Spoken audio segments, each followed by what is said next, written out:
I think of a pastoral plan for Hispanic young people with a missionary pathway. There are three things that come to mind. And as I was preparing for this presentation, there is always the temptation of formulating a list of things to do. But I always try to remember what Pope Francis keeps saying on Evangelii Gaudium and also on Christus Vivit, of not creating prepackaged answers, of not just creating cookie cutters, right? Of this is A, B, C, and now everybody goes and just adapt it. It's not even about adapting something, but he is inviting us to create something from the bottom up, something from the reality of the people we serve, either being the migrants or the young people. And I want to focus on the young people. Now, when we think of mission and young people, I thought, well, the main challenge is that young people themselves are in the peripheries. They continue being an area that is not served, not everywhere, and definitely not in all its ways. So the first thing I would like to share when it comes to mission and young people, and as action items, if we want to call them that way. One is the creation of spaces where young people can express themselves. And when I talk about spaces, I don't necessarily mean physical spaces, but to give the flexibility and to provide enough time in our meetings and in our plans and our sessions and whatever we create, any forums that we create, that we give a space for young people to speak up, that we don't create a scripts for them, but we let them speak from their own reality, even if we don't like that reality. When one of the things I learned from Bishop Barnes is to always ask ourselves, who is missing at the table? Who is missing at the table? And when I think of young people, who is missing at the table, and we saw this through the process of Encuentro, I think there are two main groups of Hispanic young people who continue missing at the table. One of them are the indigenous young people. The young adults who have immigrated even recently from Central America especially, and many times they don't even speak the language. Meaning, they don't even speak Spanish. And so we have programs in Spanish, parishes that are in Spanish or in English. And so in this case, it's going to be more of the relationship and helping them to adapt to this country. So then the action item of mission here, it will be not to help them to adapt to the parish, but also to help them to adapt essentially and do a transition into this country, all the social services necessary. And the Diocese of San Bernardino does a good job, as you know. So if you have questions, you can reach out to the Office of Hispanic Affairs.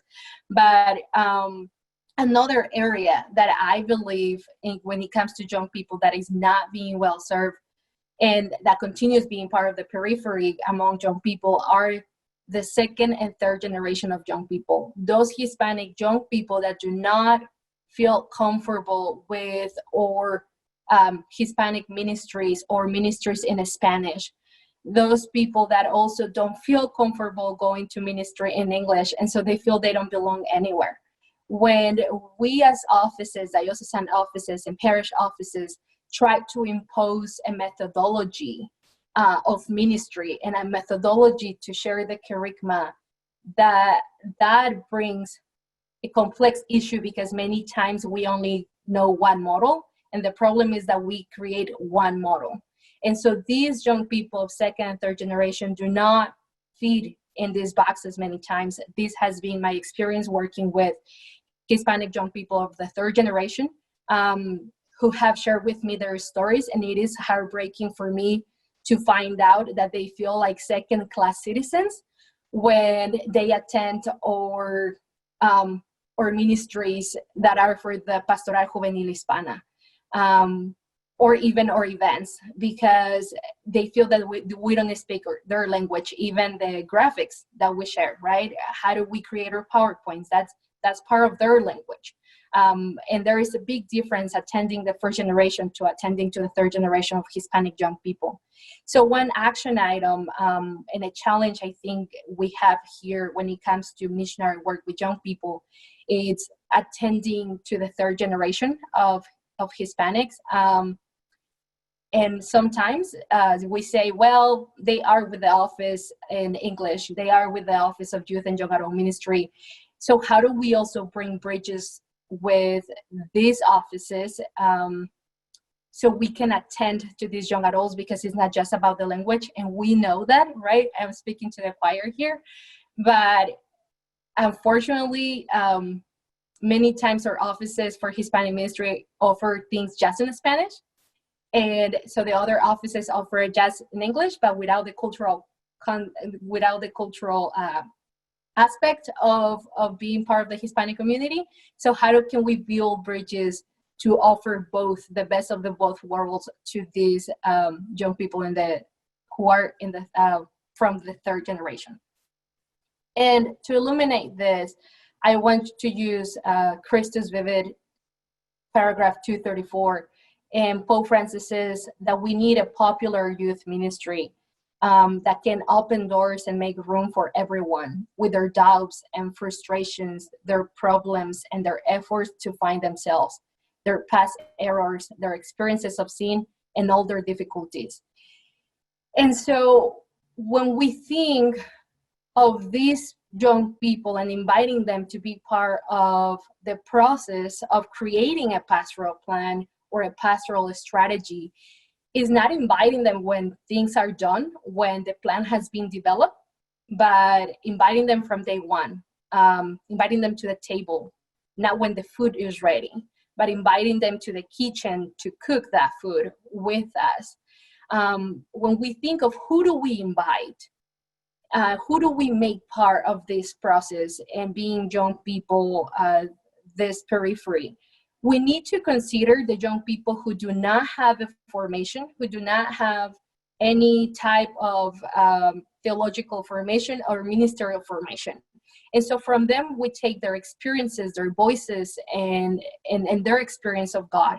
We really need to trust that the Holy Spirit is moving among them and that the Holy Spirit is going to speak through them as well.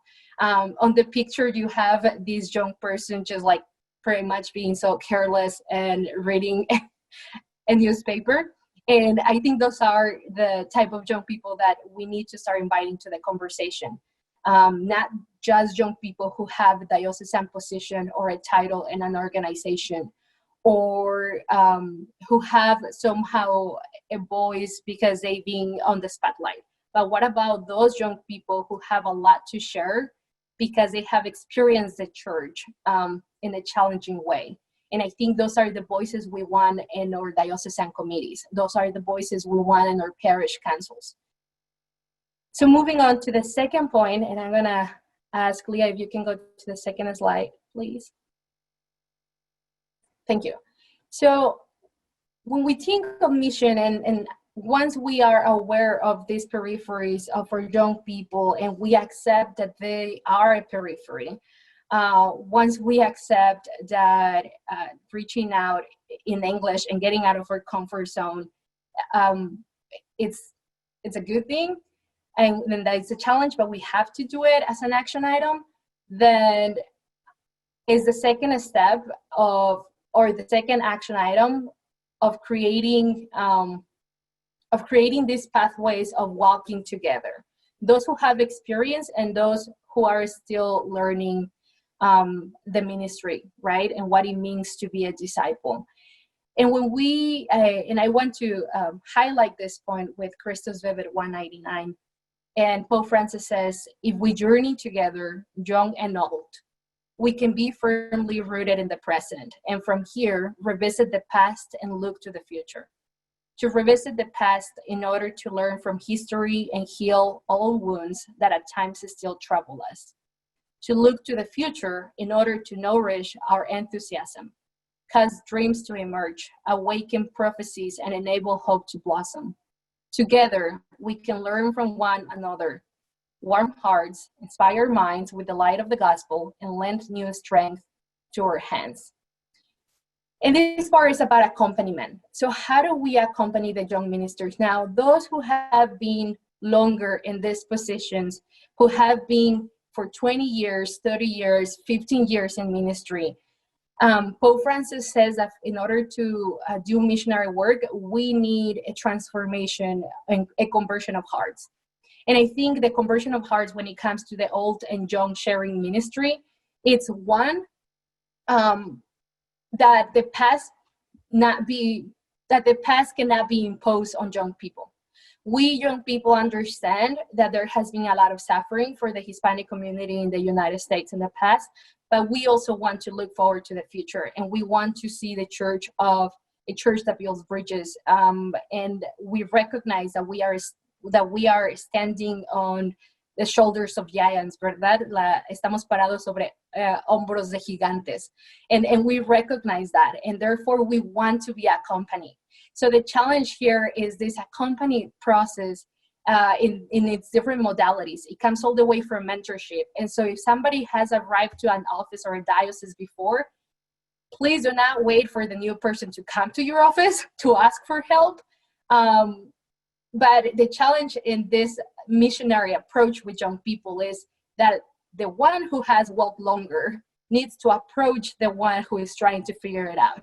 Because maybe the young person is trying to prove to himself that he can do it, and trying to prove to those who have walked longer that he is suitable for the position. So how do we bring this accompaniment without judgment and without imposing our ideas and our experiences of the ministry, but more of really listening to them and really offering our help without rolling our eyes when they make a mistake or when they don't follow the ministry as we perceive is correct to do so.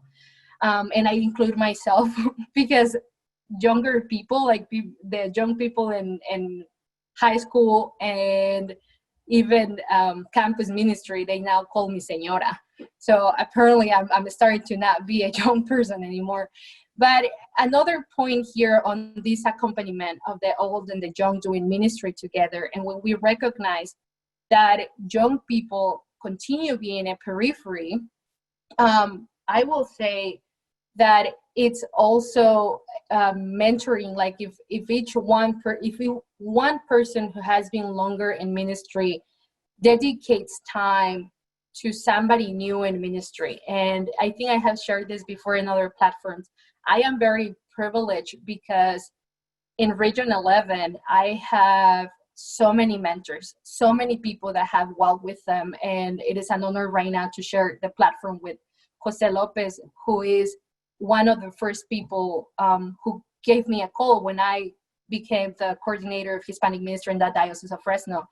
And he called me. He didn't wait for me to call him. He called me, he introduced himself, and he offered his help. And it was for reals, right? Like he really walked with me, and he taught me things about the migrant ministry, and many other people in the region that walked with me, and they didn't impose their ideas on me. But unfortunately, that's not the reality of most of the young people in ministry across the country. I talk to them and I'm like, but you have this person and that person in your region. They're like, yeah, but they really don't talk to me. So even when you go to conferences, once this is over, please take that missionary approach and talk to them. You approach to them. Give them a phone call. I know that we are all very busy, but if we take this missionary approach of accompanying one young person in ministry, I'm sure we're going to be advancing the mission a lot. And the third point, if we can go to the next slide, please, Leah.